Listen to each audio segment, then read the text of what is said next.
Hello, my name is Alison Hughes and I'm here today to talk to you about my recent research at Bangor University, examining the psychological impacts of retirement in Wales. As someone who lives in Wales and is moving towards retirement age, this is of interest to me, as I wonder how the experience might affect me when the time comes, along with wondering about the areas I might need to consider in my future practice as a counsellor. When you think about retirees, I wonder what you think of. Well, there's quite a lot of stigma about older people generally across the world, according to the World Health Organization. Even health professionals can be guilty of expecting older people to have low mood and memory issues as the norm, and many people think that older people are a drain on society. Anecdotally, there are political divides around the state pension, with older people approaching retirement wondering why they have to work longer than those who retired a few years ago, but younger people thinking that they won't get a state pension at all and feeling that they're paying for older people's pensions, so this can cause some potential resentment. However, in Wales, the older population do contribute a lot to the country. The value of childcare contributions that grandparents make equates to £325 million in Wales, and older people make a significant contribution as volunteers, worth £483 million in Wales. And the grey pound, the spending power of those over 65 years, can be valued at around 4.18 billion, which is due to rise even more by 2030. And those figures that I've just quoted come from a report that was done at Bangor University, and it's called Living Well for Longer, the economic argument for investing in the health and well-being of older people in Wales.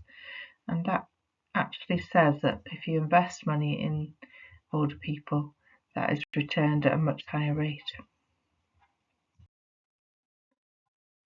Many people, when asked the question, "What do you do?" focus on their job as their identity. For men in particular, losing their work identity can impact them negatively. Research has found that returning to work in a part-time capacity or using your skills in a similar way can be protective in retirement, and volunteering locally can also be of benefit, becoming part of the community. The choice about when to retire is significant, and the conditions in which you do so. So if you're forced to take on caring responsibilities, or have little income, or your health isn't great yourself, your outcomes are likely to be worse. However, those who get to choose and feel ready to retire notice that they have better physical health and sleep and have more time to relax and exercise and spend time with their families. So what was the significance of carrying out this study? There is a growing population over the world, with a predicted 1 in 6 people over 65 by the year 2050 worldwide. It is important, therefore, to consider this group, to support them living well and being supported in this early phase of retirement, which is likely then to get them on track for older age. There's been some data collated in England in 2020 by Rose, but even though Wales has a devolved responsibility for health and social care via local authorities, there is no discrete data about Welsh retirees. Wales has a worse socio-economic picture than other parts of the UK, so again there could be different impacts. We wanted to hear about the voices of Welsh retirees who had retired in the last 10 years to understand how it impacted their mental health and identity. This could then be a way of considering services for the future and how we position ourselves as counsellors. It aligns with the vision of the Older Persons Commissioner, who is keen to hear more from older people in Wales. We began by recruiting participants, by distributing posters in community settings, sharing these through networks, and using word of mouth to try and get a diverse population of participants. Anyone interested completed a brief eligibility questionnaire on Site Toolkit and provided their details for us to make contact. They had to be living in Wales and had retired fully or had retired and returned to work in the last 10 years. Due to concerns with informed consent and capacity, anyone with a diagnosis of Alzheimer's or dementia was excluded from the study. Participants needed to have a digital device to support them accessing a Teams meeting and have a private space available for the interview. 12 participants were recruited before we closed recruitment down, and with 10 interviews being utilised for the study. One participant withdrew and the other one did not meet the protocol required. Ethical agreement was obtained from the university, and the BACP and BPS ethical frameworks were adhered to throughout. Our research was a qualitative study. We used semi-structured interviews to collect our data, and prompts were agreed within our research group to assist with consistency. Participants were given options to withdraw at any time, and as counselling students we had considered our own role as researchers in this case, and also the potential for distress for participants. So we had a second researcher on hand, and at the end of the interview to debrief. We also shared useful signposting information with participants if they needed to follow anything up further down the line. Each researcher then transcribed their own interviews, and individually we all used thematic analysis to generate codes and subsequent themes and subthemes going across all the data collected. Triangulation methods were used to ensure that researchers were identifying similar significant data. This slide shows a table of the themes and subthemes which I generated. As you can see, there are 5 themes, and each one links to 2 subthemes. The next few slides will explore these areas in more depth. I will begin with the theme of seizing opportunities. The first aspect of this involves seizing the opportunity to retire. Similar to the research, participants felt that they needed to retire when the time was right for them, and some participants did return to work full-time before making that decision to retire. Participants weighed at their financial situation and what was happening in their lives before finally making the decision. A sub-theme of this area was "The time is now", with participants wanting to try new things, such as the zip wire in North Wales, go on special holidays and explore the world. They were also able to choose how they spent the time and adjust to this, with some continuing to plan as they did at work, but others easing off if they felt that things got too much, or they weren't feeling a bit under the weather, when they didn't have this choice when they were working. Participants really benefited from enhanced social relationships. Some continued their relationships with former colleagues, maintaining professional bonds and noting that people had been friends as well as colleagues. However, many built new connections, joining groups and networks in the community. One participant recognised that without some effort, social contact isn't a given anymore as it was in work, but they noticed that making the effort boosted their well-being.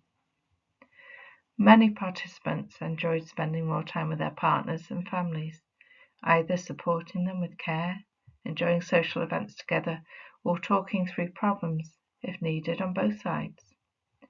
One participant recognised how their validation came from their children and grandchildren now, rather than those that they used to support in work. Participants all wanted to feel of value and have a purpose in their retirement. One participant achieved this by returning to work in a substantive healthcare role, still working part-time in his 70s and feeling valued by the community. Over half the participants did voluntary work, with one former healthcare worker carrying out dog therapy, as well as fostering dogs. And dogs are central to half of our participants' lives, incidentally. As well as feeling valued, the other feeling and sub-theme was influencing the future. One participant took this forward by getting involved with politics, as they were concerned about the state of the world. Others took on roles influencing younger family members, which gave them different perspectives, and they felt valuable to them also. Half of the participants had suffered significant health issues prior to their retirement, and the same number had experienced the death of a close friend or family member. This appeared to influence their thoughts about retirement and how they would spend their time during this phase. Participants seemed to value their time to exercise and keep fit, and felt they would do all they could to support their future health. There was an increase in reading, both individually and in groups for participants, with some in education feeling that they could broaden their reading now. Keeping an active mind was particularly important to one participant. They had identified closely with their sister in terms of personality, being quite a joker themselves, and seemed shocked that she, as the life and soul of the party, had got dementia. They were doing everything in their power to ensure that this did not happen to them. The final theme I wish to discuss is the sense of self. Participants felt more confident about their choices and focusing on their goals, and had a strong sense of self-acceptance. Interestingly, one participant felt that they had never viewed themselves by their occupation, rather the tasks and roles within each activity, which supported their ongoing identity. The majority of participants noticed positive changes in their mental health. They had not noticed that they were stressed and up in the night worrying when working, although many had noticed changes in their job roles and expectations prior to retirement. They felt much better after retiring. Participants also had a strong sense of personal responsibility, and when asked about what they would do if they had mental health issues, many felt that they would discuss it with their friends and families, make adjustments to their routines, or perhaps research organisations and information online. And as one participant explained, if it's in your gift, then help yourself.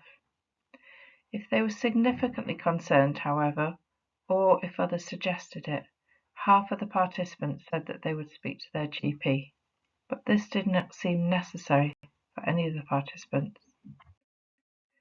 When reviewing the research alongside the literature, it was clear that our demographic was quite specific and had many positive protective factors in their lives. They were all in a comfortable financial position, many having their own transport or able to mobilise where they wanted to without any difficulties. They had been able to choose when to retire and manage their own and other health concerns sufficiently so that they didn't interfere with their ongoing choices.